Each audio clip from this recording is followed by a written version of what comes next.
And good evening. Welcome to Good Guy Sports. I'm Jackson Gerke alongside with our co-host Mike Roby and Blake Gerke. Blake Weinberger is probably going to be somewhere. If I had to guess, he will be with us in a moment. And but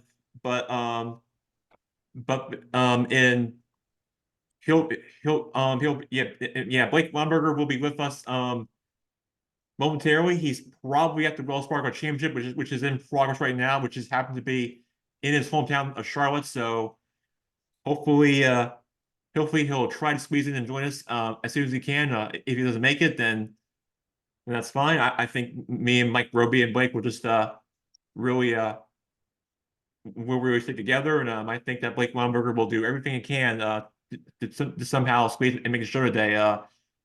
Um, but um, but before he joins us, but before he joins us, on on our show, joins us as our co-host. We are going to start with the other sport that's happening here in North Carolina, not just the Wells Fargo Championship, which is in Charlotte.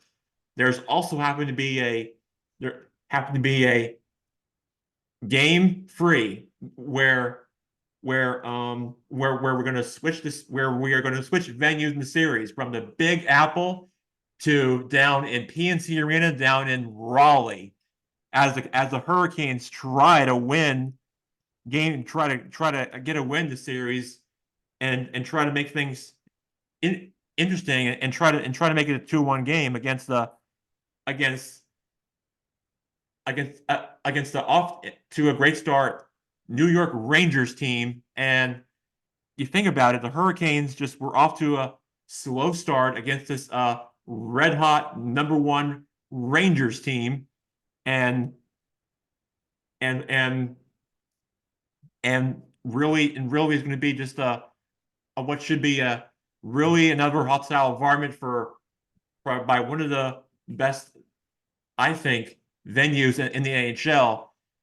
Obviously, Madison Square Garden was great because you got celebrities and all that stuff that happens there. But you come to the PNC Arena, it's going to be You best not another miss. kind of hostile environment atmosphere. Yeah, Obviously, because the Garden was great because I know that you guys are a um really beloved our Hurricanes because we will always be a Hurricanes fan because of my mom said so and my brother Blake. But on the flip side of this, for any of our for any of our New York listeners, Roberto included, is that's it's that's really a great time to be a New York sports fan because the Knicks are up 2-0, the Rangers are up 2-0. Anybody who's listening up in the up in NYC should be really excited about it right now until I would say I want to get ahead of myself, but probably against the Celtics in the next round, or if the Rangers somehow win or possibly face the winner of the Panthers Bruins series, that'll be a great series to watch. But I doubt that's going to really happen. But let's not talk about that right now. Let's talk about tonight's game. So Blake, uh, yeah, man. you're in Look, PNC Arena. What's the vibe and I'm here. what's It's happening? cold, first of all. I should have brought my long sleeve shirt or a sweater, but yeah, no, listen, I think you make a good point about the differences from MSG to PNC, and I don't think PNC gets enough credit as for the interior atmosphere. It's not like a particularly new stadium. They're going to be redeveloping it over the next couple of years to kind of improve the exterior, but in terms of that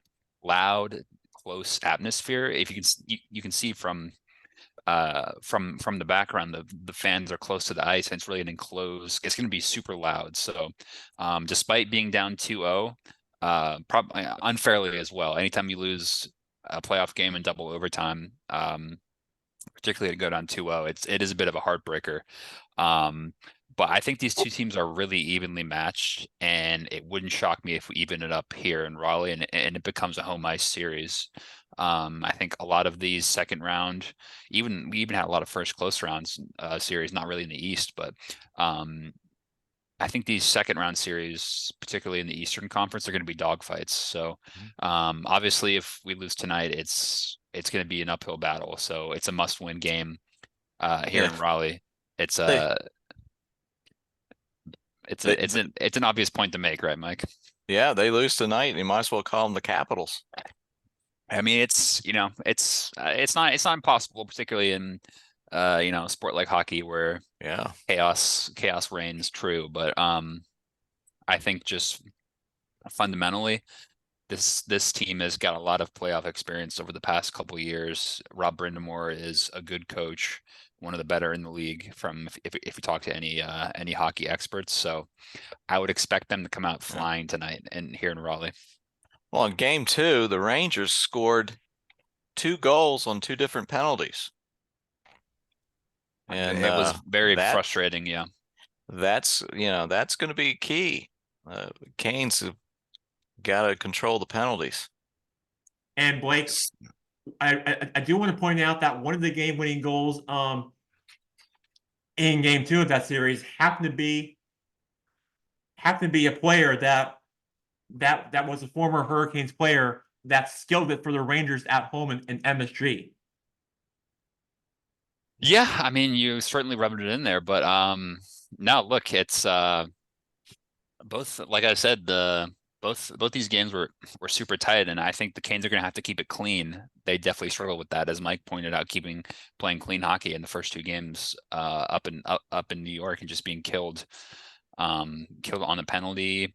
I know some of the one of the goals in game 2, I wouldn't call it a goaltending error, but the goaltender couldn't stay on his feet to make a rebound save. So it's the small details like that that really add up in these tight series. So I think that'll be the message for these next 2 games is playing clean hockey and not making mistakes.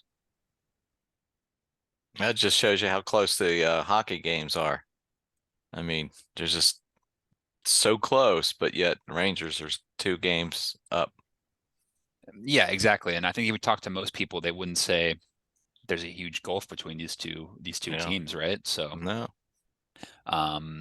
that's just kind of the way that these playoff series, and going off a regular season record, points, etc., they are evenly matched teams. Say the same thing about Florida and Boston, as we saw Florida evening it up last night in style with that score line. But yeah, there's some pretty crazy games past couple of days in general, because Florida had a big comeback win to even up their series against Boston. And that smells like a 7-gamer to me.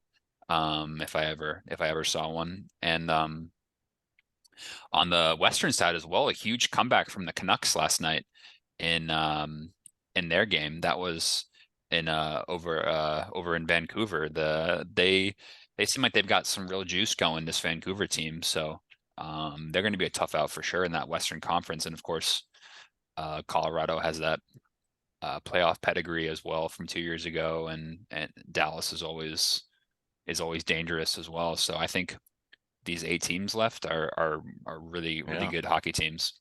Well, the Panthers beating the Bruins last night 6-1. I mean, did you see that there was a lot of extracurriculars going on in that game as well? There was some huge brawls that were breaking out. Yeah. Hey, Blake, sorry to jump in, but Blake, great to have you with us. We were just talking playoff hockey. I don't know if you know this, Blake, but shout out to your good guys. But before we talk our sports topic, shout out to Blake Lumberger's hat for supporting our good guy sports gear. As we usually do for our channel and for our viewers and subscribers out there, want to give a big shout out to BL Lumberger's fan gear for Good Guy Sports for his showing off with his nice, cool, shiny hat. So great to have you. We were just talking the playoff hockey.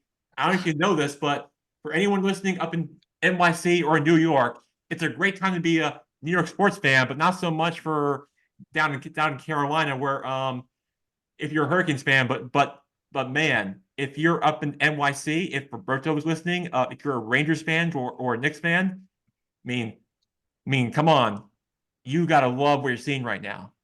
Well, Jackson, thank you. I actually got this sent in the mail. I picked Forever Third. They'll come in Forever Young to come in top 3. They did, and they sent this hat as a thank you gift for picking them. So there you go. And then Jackson, truth be told, just like on Blake's screen last night in Charlotte, the winds in the Carolinas were whipping, and Jackson, there were hurricane-like winds in the Carolinas yesterday. So just get ready. Just get ready for that next game, because I'll tell you what, Carolina's coming. It's storm season, right? Yeah, no, I fully expect a really good atmosphere tonight and a bounce back from Carolina. They should call it Cape Fear. There you go. I like, PNC, I like- where is Mike? Where's PNC? PNC, is that the Pittsburgh Penguins? No, this is right here, man. Hurricanes right in Oh, Raleigh. it's Raleigh. He's I'm in in Raleigh the parking too, lot. with the hurricane flags. Okay, I'm in I the get parking it. lot. Yeah, Blake I wouldn't passed set me by- up with a ticket, so I just Unfortunately- had to camp out in the parking lot. Unfortunately, they wouldn't let Mike in. They said he's All he's got caps, too much, baby. He's got too much Capitals history, so they left him outside, unfortunately. But They smelled the Ovi on him. They smelled did, Ovi they right on did. him. They they did. did, yeah. He said you smell like a first round exit, so they I they told left him him outside. I'm from DC, District of Champions. And they said, "What year is it?"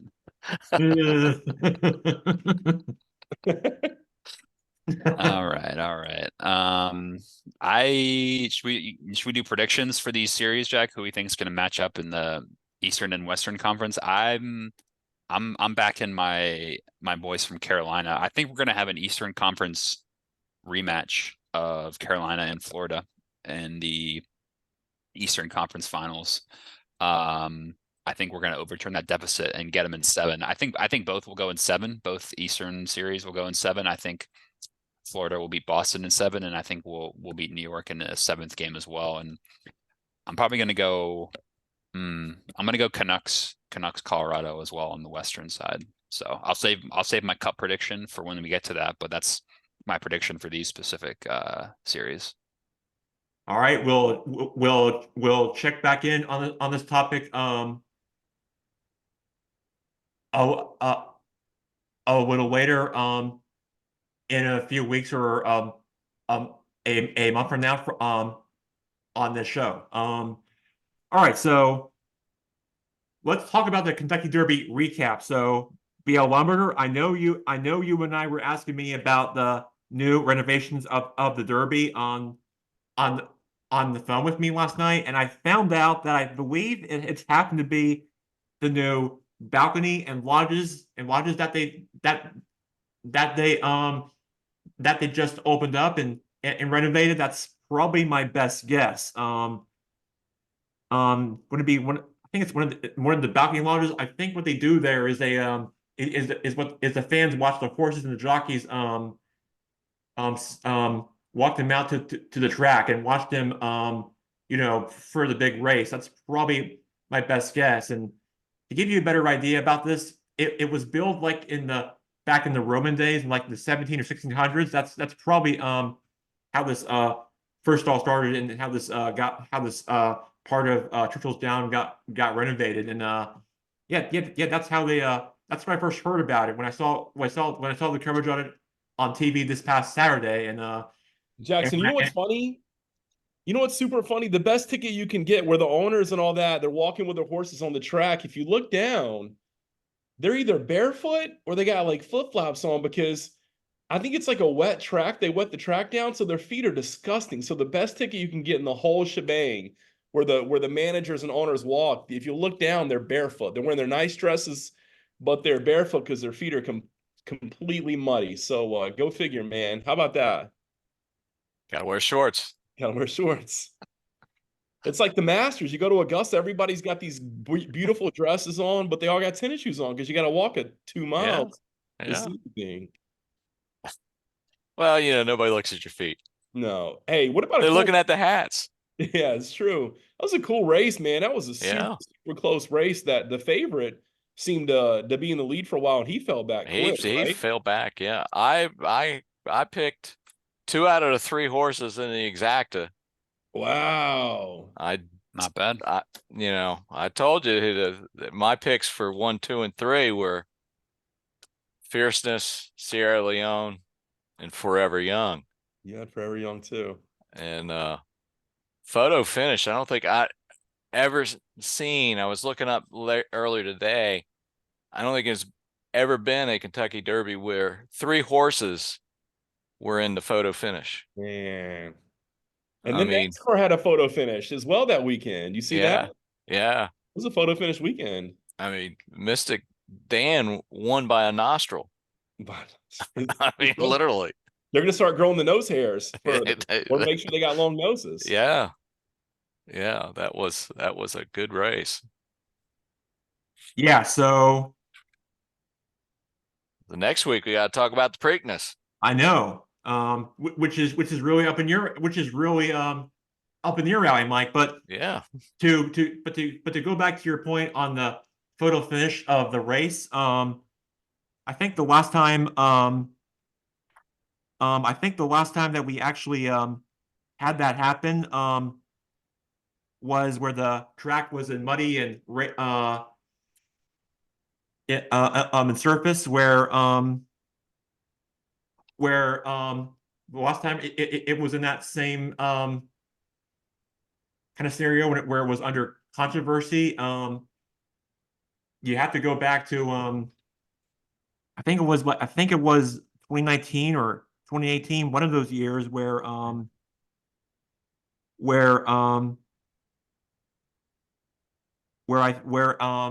believe Country House was disqualified for like some like railing and from one of the other horses, which is something that we 2019 it was it was Country House that was disqualified. Also one of the races that had controversy and it happened to be one of those just terrible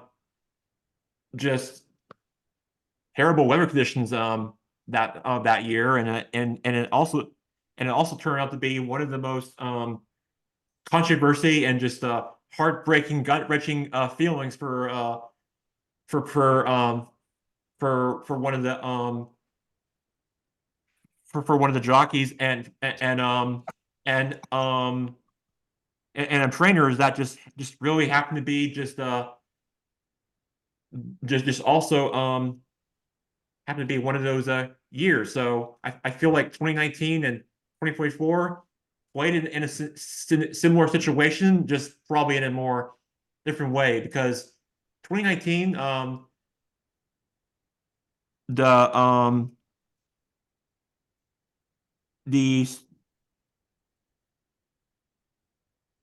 the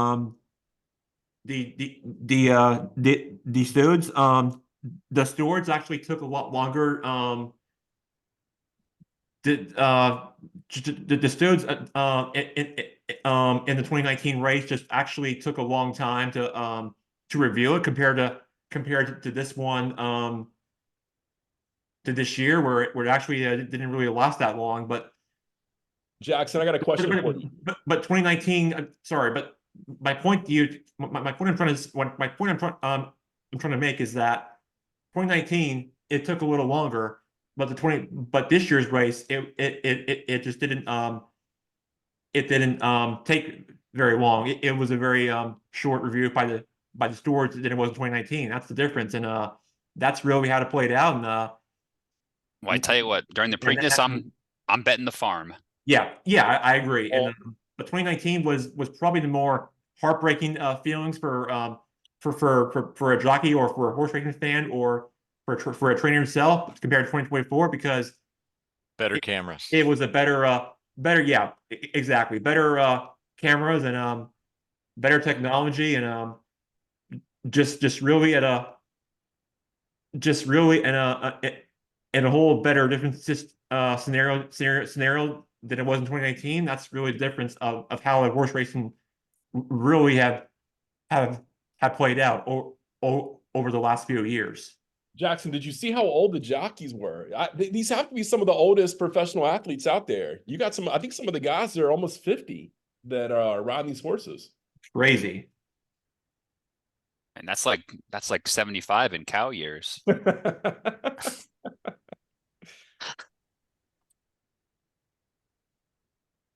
What's our next topic, Jack? All right, so. All right, so WoW we've covered so WoW that we've covered yeah, so great commission. The Preakness, as I mentioned, will be less than 2 weeks away. It'll take place just up the road from Uncle Mike in Baltimore. At the Preakness Stakes up there, so that should be that should also be one to be looked forward to for sure. Yep. All right, so we go from one race to the other, where we go from horse racing to motorsports, the Formula One, and yeah, and you would think that Max Verstappen owns the Miami Grand Prix, like he usually does, where he really owns the place. You would think he would own this place year after year and continue his winning dominance and stay unbeaten. Well, Landy Morris had other ideas, and he wanted to do the unpredictable and really just really just want to just show up and just really do his own thing. And that's just how it unfolded, because the way it played out, you had a ton of cautions, and Max Verstappen just made a rare mistake by hitting a cone in one of the starts, in one of the turns at the track, and it turns out that Red Bull was supposed to continue its dominance, and it turns out that that it was not. Instead, it was Leclerc Mercedes that went on top in the podium, and Landy Morris finally wins a race in Formula One in the USA at the Miami Grand Prix for the first time in his career, and he is on top of the podium. Max Verstappen finishes second, and Charles Louis in Ferrari finishes third in the podium, and then one of the star players in the sport, Lewis Hamilton, finishes sixth place, and that's where things stand, and that's where we are, and Where's the next Grand Prix in the US, Jackson? I believe that will be in Austin, which won't happen until the fall. So that's where it's Got a gonna- couple races over here in the States now, right? Are Yes. Vegas gonna get it again after the disaster with the drain cover? Well, yeah, they got to get their ducks in a row, I suppose, but But my biggest takeaway of it is that I think Miami just put on a great show. It's their third consecutive year, and I think that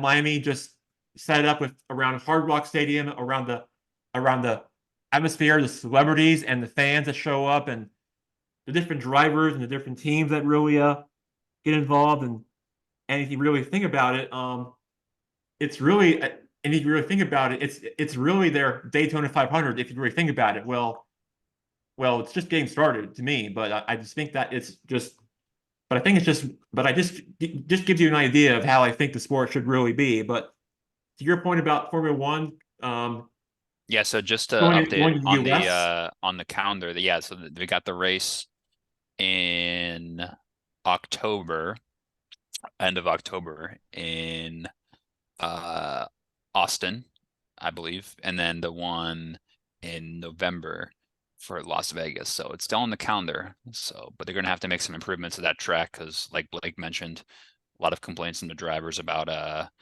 some of the tracks over here in the US. Obviously, it's a bit of a new sport in terms of US interest. So some of these tracks, are a bit manufactured. It's not exactly the Monaco Grand Prix that's been going for So I know the forever. Indy 500's coming up at the end of the month.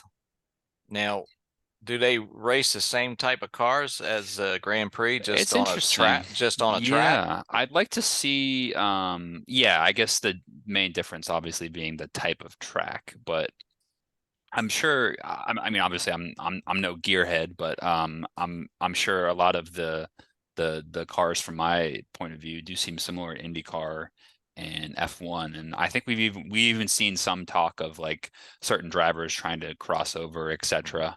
But in my opinion, I think in terms of motorsports, F1 kind of has the most going for it in terms of international interest, variety of tracks, big brands, big names and stuff like that. So, but obviously the Indianapolis 500 is the one big IndyCar race that gets a lot of attention. So Yeah.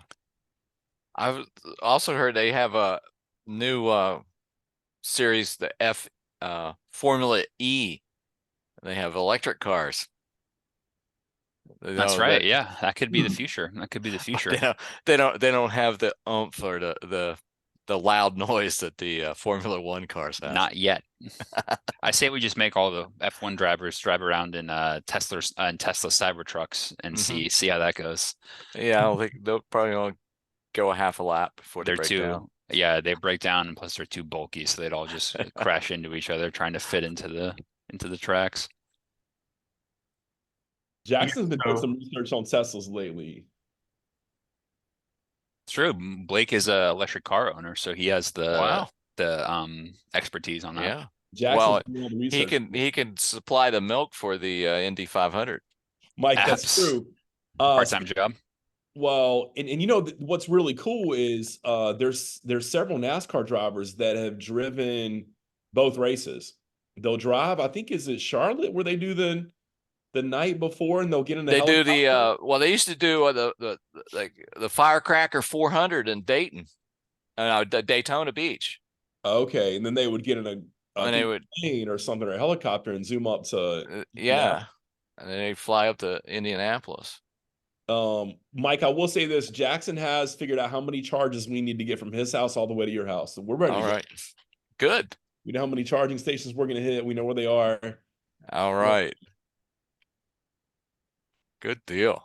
Well, and just to recap on the Miami Grand Prix, just to give you an idea to learn more about the drivers. Langley Morris, he is from Great Britain, and really, and what I hear about him, he grew up in the sport of racing and just most of his life. And fun fact, he also loves English football like my brother does. So there's one reason to really love about him. And Max Verstappen, yeah, he is their Patrick Mahomes and Tom Brady of the sport. And then same goes for Lewis Hamilton, but Charles Lucy for Ferrari, I think he's from Spain, and Sara Perez are both European drivers. So about the Miami Grand Prix, yeah, I do think the celebrities and really the Dolphins and the Heat and the celebrities that show up there make it a really a fun, incredible, one of the biggest races in the calendar year for the sport. And I do think that the Miami Grand Prix and the track in the future really is right. And I do think that the Miami Grand Prix should really be the future and make things better for the years going forward. And I do think that Miami should be one of the best destinations out there for pretty much for a fan or for a driver perspective can really enjoy this. And I think that they should, and I think that they should really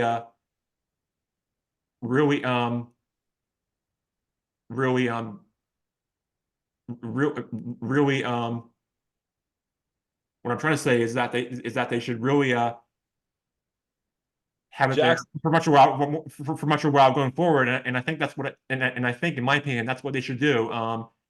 Even though it's a fairly new race that they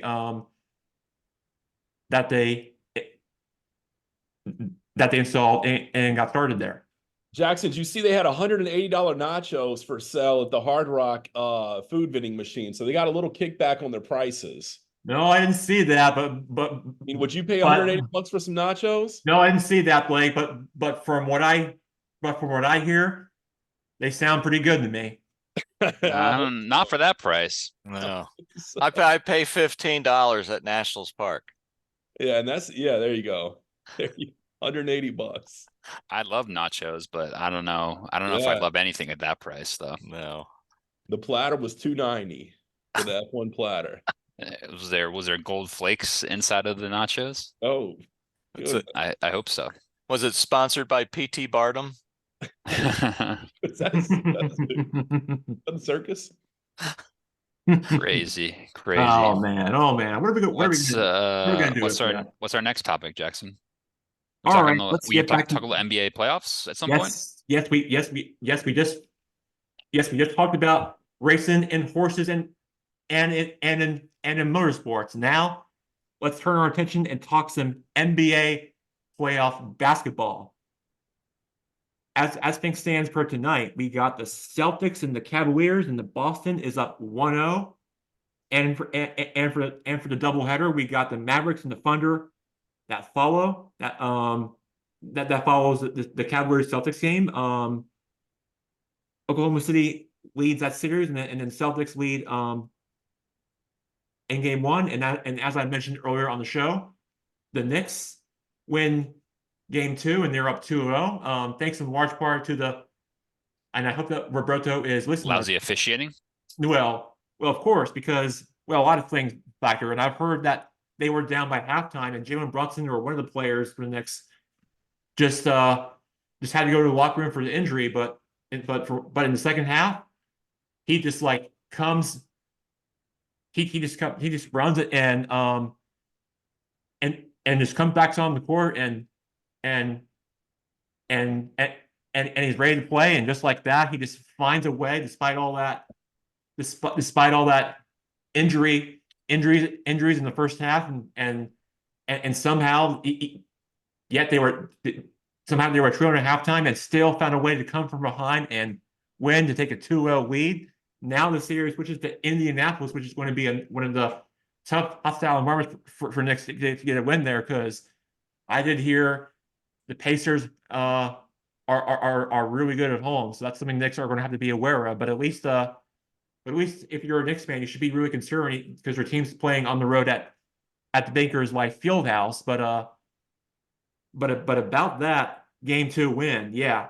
I mean, if Roberto was listening, yeah, because you should be excited, because they're not just the Knicks, they're the Nova Knicks. That's what I want to keep calling them, because Nova Knicks are just really to give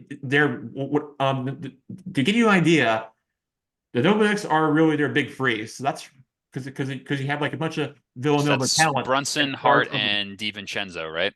That's right. Led all by those big free former Villanova players who I think showed up and really just showed I'm seeing no quit. They just never give up and makes more shots and staying pretty hot. And I think that the Knicks, to me, if you think about it, I was watching the Dan Patrick show today, and he was talking about the difference between small markets and big market teams. Well, you think of big markets, you think of Boston, New York, Chicago, LA. Well, small markets, to me, that would be cities like Indianapolis and Charlotte, where Blake Lemberger currently resides, and then Cleveland is also one of them.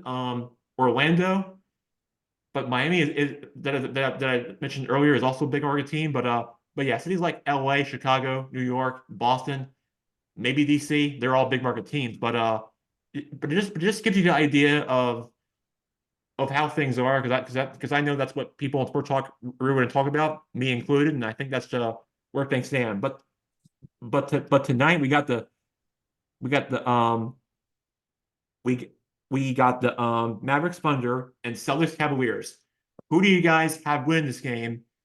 And starting with the Cavaliers and Celtics, who do you guys have winning that game?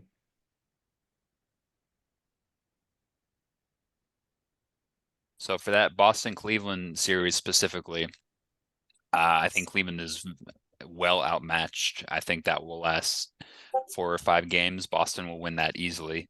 Thunder Mavericks is an interesting one. OKC's looked pretty good, and they've probably gone under the radar in terms of national interest. They made quick work of the Pelicans in the first round, and pretty consistent regular season team all throughout, you know, the majority of the regular season. So it depends on the health of Luka. He's been a bit hobbled this series, and actually in that previous series against the Clippers, Kyrie was probably the better player than Luka for Dallas. So if Luka, I kind of have a sneaky feeling Dallas will come out of the blocks tonight. Luka and Kyrie will pour on the points, but if OKC goes up 2-0, I mean, this could be a collision course with OKC and Minnesota. Obviously, that's the other huge storyline going on in the Western Conference with the Timberwolves up 2-0 on the defending champion Nuggets, led by MVP Nikola Jokic. And Yeah, know, the Timberwolves are playing at home. They get back. I know they're up 2-0 on the winning the first 2 games in Denver. Yeah, which is pretty crazy. And you know, those fans in Minnesota haven't had much success basketball wise in recent history, so they're going to be fired up for that. So Denver's got a mountain to climb for sure. So we could be looking at a collision course with OKC and Minnesota in the Western Finals, which before the season, if you said that, you might have been crazy. But I think the same thing goes for Minnesota, where some of these teams that are young, Minnesota's not, they're young because their best player is Edwards, who's young. The rest of their team has got a bit of experience, but I think OKC, Minnesota are being slept on in terms of, so people don't expect them to go far, but those are the 2 best teams in the West for right now. Is Jamal Murray, does he have a calf injury? Yeah, so he's another one that's looked a shell of himself in the first 2 games. I think he was pretty frustrated. I think he threw something on the court as well in game 2 and got a fine from the NBA for that. So he's had a rough start for the playoffs. So it looks like if he's not going to be 100%, Denver's going to just have to rely on Jokic to carry them forward if they want to get back into the series. But yeah, I mean, again, we say it, going down 3-0 is 3-0 is a death blow. So that game 3 in Minnesota is going to be a huge one. And then circling back to the Knicks Pacers, like you mentioned earlier, I've been impressed with the Knicks, man. I'm going to be honest. I thought they had a good team, a good home crowd. The Nova Knicks, as Jackson says, they play hard. Coach Thibodeau is kind of a bare knuckle, no nonsense coach. He plays his guys. He plays them hard. They put in effort. And it's gotten them farther quicker than I would have thought. I didn't think they'd be up, win the first series in 6. Granted, the Sixers were a bit hobbled, so you can do with that what you will. But to be fair, the Knicks aren't at full strength either in terms of injuries. Like we mentioned, Brunson, he picked up an injury last night and came back. I think he pulled a Willis Reed. Exactly. Yeah, they have to do a lot more than that if they want to compete with Boston next round. But yeah, I guess sometimes some of these teams, you mentioned the Knicks, famous arena, MSG. The fans are starved for some sort of success, maybe similar to like Minnesota in the West, where sometimes these teams just they just have that feeling and that look where you say this team is going to get things done, and the home court obviously helps a lot. We'll see how them playing in Indianapolis. But to be fair, they've got great basketball fans in Indiana as well. Huge basketball state, obviously. So I'm not ruling out Indiana. And there have been a lot of questions if you read some of the headlines about some of the officiating in the first 2 games. Maybe, conspiracy theory, the league wants the Knicks to do well, big market, New York City, et cetera, et cetera. Do with that what you will. But it's looking like a collision course between Boston and New York in that Eastern final. So that'll be a fun series. Yeah, they both play at the Garden. Although when you think of the TD Garden, MSG Garden, they really have a different feel and history of it when you compare it to the two Northeast Arena combined. If you really think Yeah. about it, just really on a different standpoint compared to the recent history. But I think both of them are right there. Just really have a different kind of feel and history than the one than the two usually are combined compared to one another. So like they're similar, but they have a different kind of feel. Well, they're both on top of a metro station, I think. A subway station. I believe you are correct. Yes. Yeah, I You're think you're correct. referring to right outside of MSG. They have a thing called Penn Station. I think that's where you're referring Yeah. to. Where I hear they have Yeah. great restaurants, and I hear they're renovating and making really nice. And for the TD Garden for their transportation access, they have a thing called North Station, which is outside of TD Garden in Boston. That's how you get there. That's how you get to the games for the Bruins and Celtics. I know that my dad's brother-in-law actually did that one time for a Celtics game, and that's what he ended up doing. So, but that just gives you the idea of how to get to a game if you want to catch a Yeah. basketball or hockey game out in the TD Garden, and that's what you do. Ride the Ride the rails. Ride the wave, baby. ride the transit system. The local transit system up in Beantown, up in Boston, as they would call it for the locals up there. Jackson, what is Nova? I don't know what this is. What are the Nova Knicks? What does that mean? Villanova. Villanova Wildcats, Okay. known as their Big Three, who won multiple championships under Jay Wright by one of their star players. Now they're on the Big Three of the Knicks. Wait, those same three players are on the Knicks together? Yup. Oh, that's pretty cool. All three. That's awesome. It's in my opinion, 76ers missed out. Yeah, I know. Yeah, they certainly did. Yeah, I mean, I heard that I heard I don't know if you guys we talked about it on our last previous shows, and that they were doing this that one of the 76ers fans just really just want to, like, you know, they want to sell out more of their t-shirts and their fans and give more, just really want to give the fans what they want for the fans of Wells Fargo Center. And I think didn't really work, did it? No, it didn't go as planned. And those fans up in Philly just really want to give the fans what they want. But like you said, Blake, it doesn't always turn out that way, and that's usually what happens. Yeah, I mean, look, the Sixers can do all they want. They can cry about fouls and fans taking over their arena, but at the end of the day, you gotta win playoff games, you know? And if you don't like it, play better. Exactly. You know, the Knicks might not be playing the most beautiful brand of basketball, but they've got good team chemistry. Obviously, you mentioned the Nova Knicks. They've got experienced coach, and they got a good home crowd. And, you know, you'd be surprised what that can do for you come playoff time. So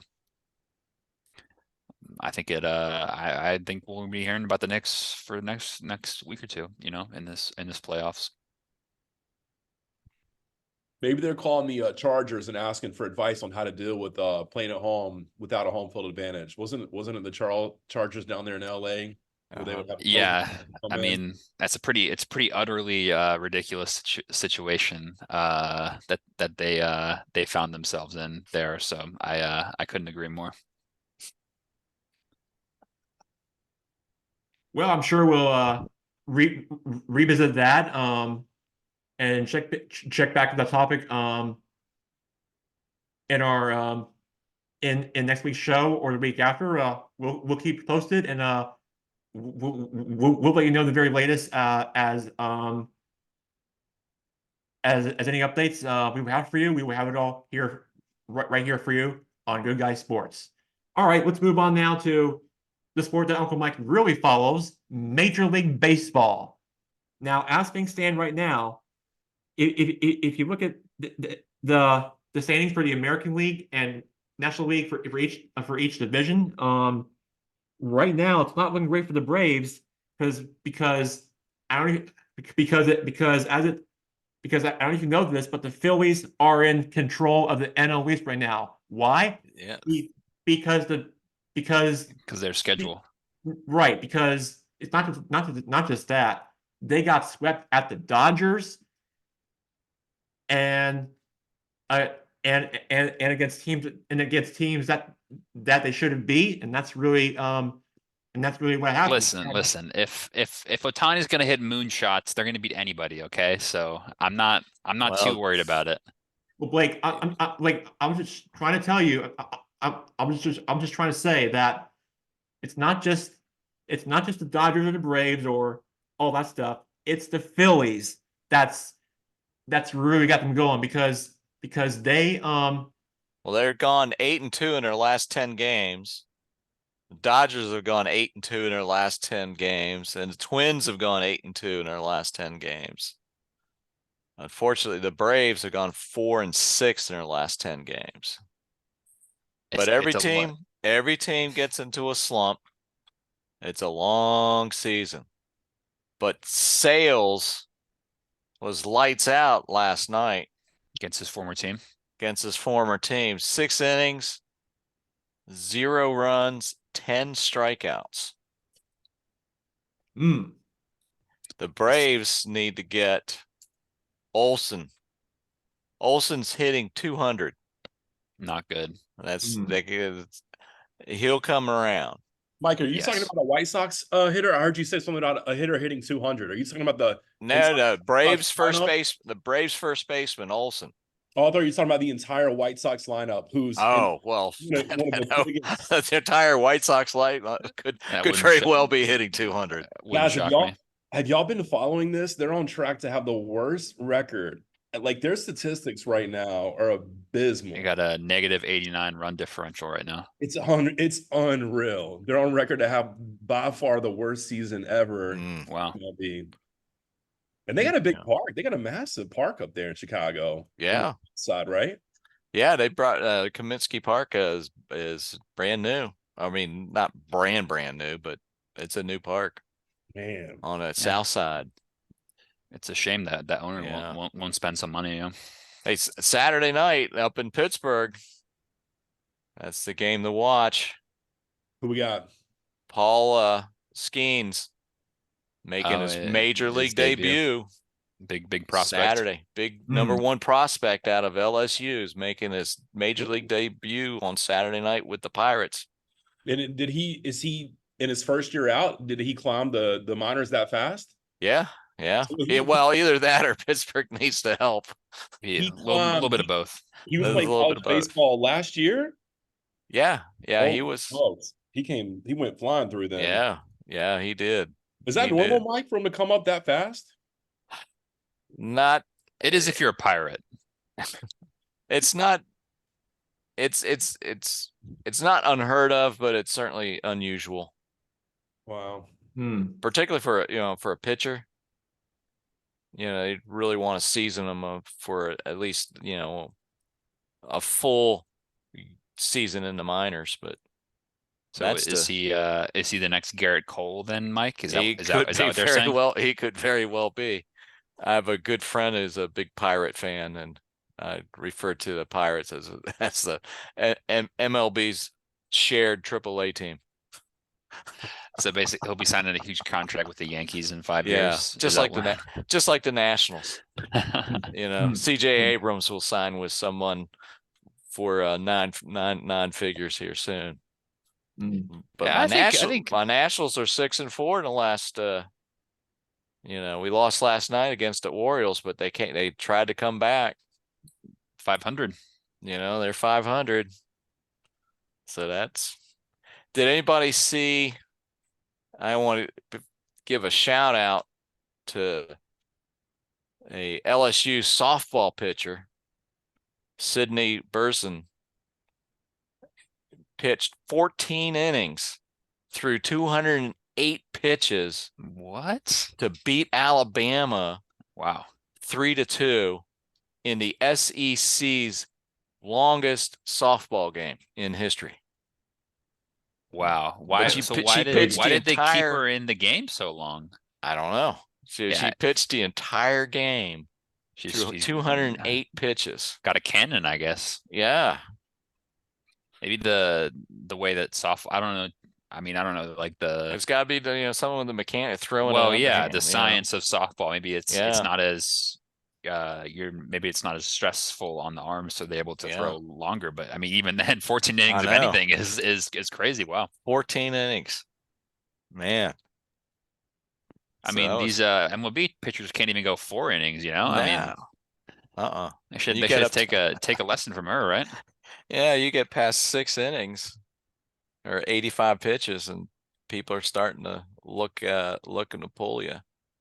Hmm. You Of think course. you think they should institute like a minimum number of pitches or innings for starters just to No, I don't Or think is they that- would everybody that well because what didn't do you they get- because they put in a rule for a reliever has yeah, a minimum, for right? a minimum of 3 batters. But a starter, I mean, you'd have to have an exception for an injury. But then is it really an injury or not? And suppose somebody's just having just a horrible game. Somebody gets rocked in the first inning. Yeah, and it's if there's kind a of part of the three or game, I guess, right? Yeah. there's a 3 inning, I mean, I would just be hard. I don't think the players would go for it. Mike, what happened recently with the unwritten rule in baseball where I don't know what team it was, but I think they were just out of pitchers. So I don't know if they put in like a fielder to pitch that had pitching experience in high school, and it's kind of like they were like mercy. There's no mercy rule, but they were killing the team. So it was Yeah. so the batter, instead of just hitting a pop fly or hitting an out or taking a strike or whatever, hits a home run on the guy. He probably threw the ball about 60 miles an hour, and they were trying to end the game, but instead he just hits an absolute missile. And apparently it really fumed the other team up because it was an unwritten rule like, hey, guys, we need to win this game, and we don't want to mess our pitcher's arms up anymore. Did you see this? No, I didn't see it, but Okay. I just I hope the losing team won the next night. That's some motivation, isn't it? That is some motivation. Yeah. Oh, I know. Well, it's like unwritten rule in baseball. If a pitcher is pitching a no-hitter, the batter can't bunt. Oh, okay. If you bunt on a guy who's pitching a no-hitter and you go out and you bunt on him, you're going to get beamed the next time. It's gonna start a brawl. Yeah, that's going to start a brawl. Or you can't lean in. Guys pitching a perfect game, you can't lean and get hit, by the pitch. I mean, you just can't do things like that. Yeah, some of those unwritten rules are pretty funny. Yeah. Or if you got a big, huge lead, stop stealing bases.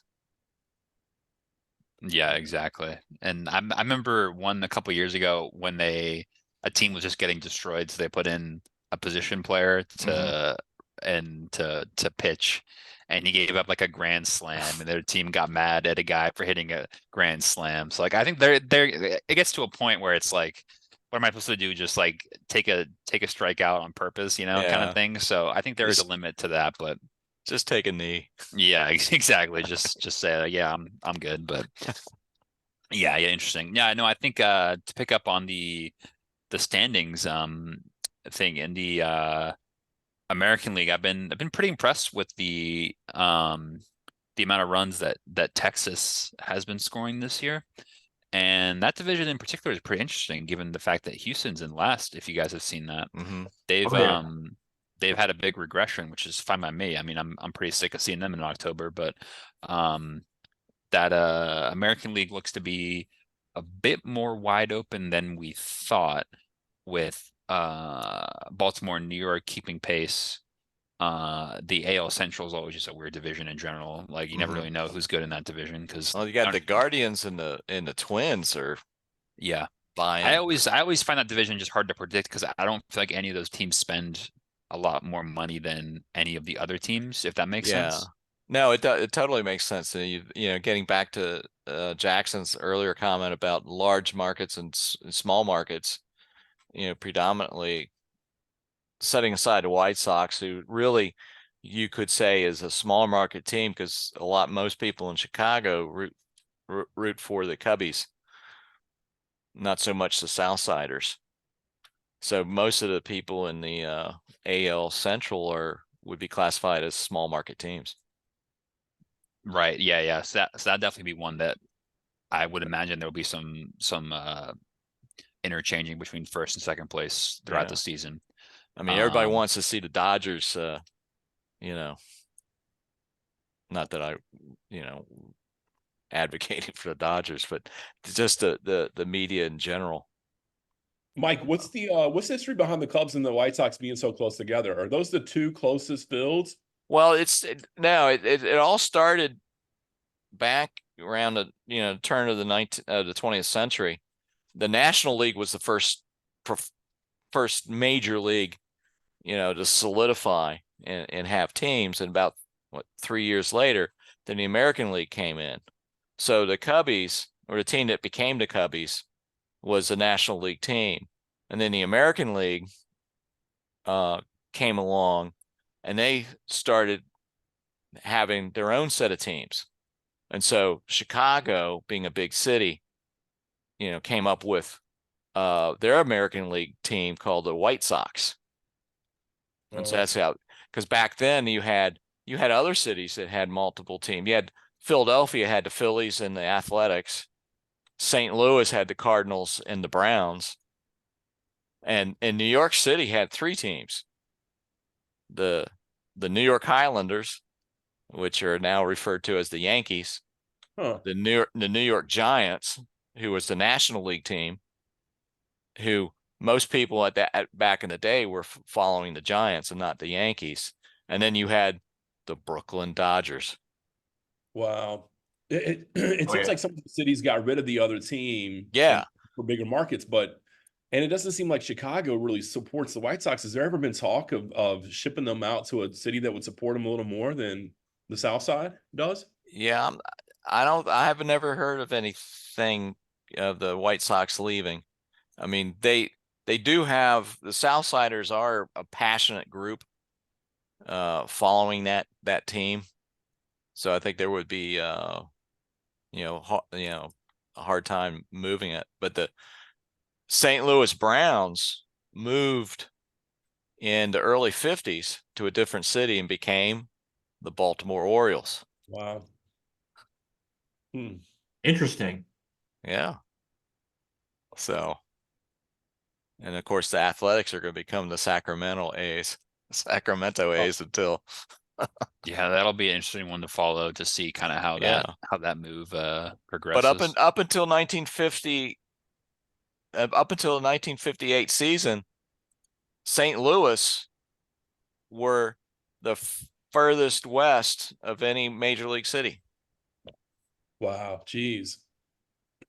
And that's why, in the World Series, you have 2 games at one park, and then 2 games, and then 3 games at the next park, and then 2 games, because of the train schedules. Wow. Back to Rockefeller. Yeah. So, well, North Carolina's got to be the biggest market without a Major League Baseball team left. And I would have, that AAA move where he moved them into a AAA stadium, I'm surprised that the Knights didn't reach out and say, look, we got the biggest state market without a Major League Baseball team. I mean, they were nuts for that team. Yeah. Oh, I think, I think Charlotte would be ripe for it, but the Braves would be. Oh, yeah, you're right. They would fight it. They would fight it. Well, and that's, all of Carolina. That's part of the Braves. That's part of Braves country. Yeah, it's Braves country. Same thing with Nashville as well. Yeah, but I would see Nashville probably getting a team before Charlotte. Interesting. Yeah, interesting. That just my prediction. Yeah, I could see that. Yep, that's something that we'll keep our eyes on, and we'll keep you posted. And if anything breaks, we will have it for you on Good Guys Sports. If there are any new development stories, out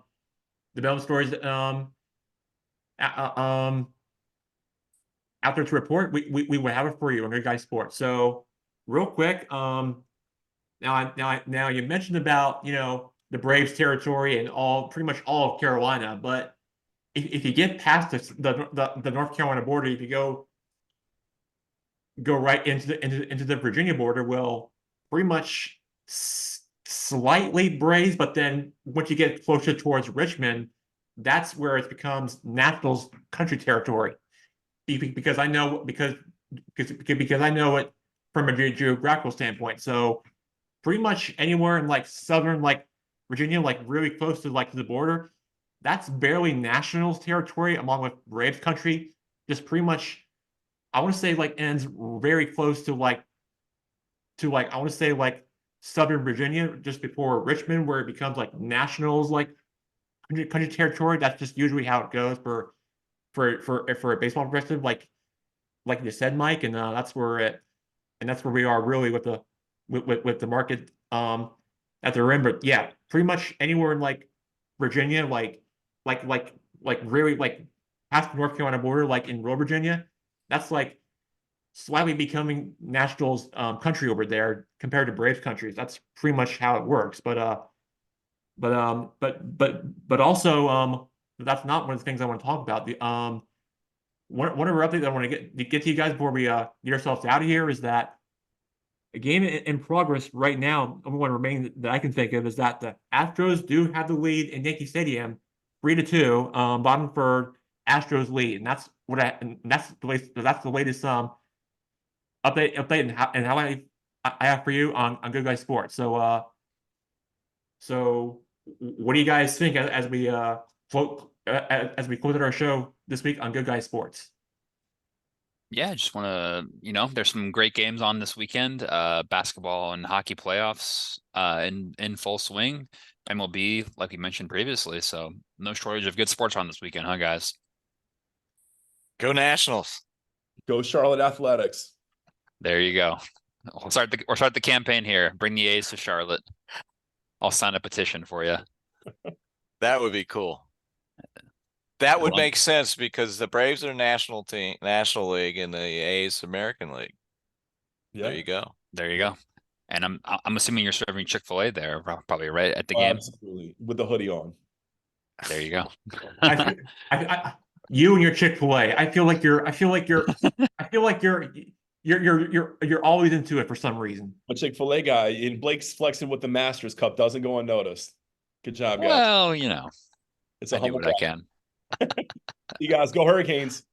Go Canes. All right, Thanks, everyone. guys. All right. Great to have you on for Good Guy Sports. We will be right back at it next week and to talk more topics and recap for tonight's hockey's and Stanley Cup playoffs and NBA playoffs, including baseball highlights. We will recap all of that and we will talk more about that next week. Mike, Blake, Bia Lumber, great to be with you guys. I'm Jack Skirky, signing up for Good Guy Sports. Same time, same place next week. We'll see you guys next Thursday. Jack Skirky, Good Guy Sports signing off. Everybody have a great night and let's support our hometown teams. Go Canes. Thanks, Jack. See you, Jack.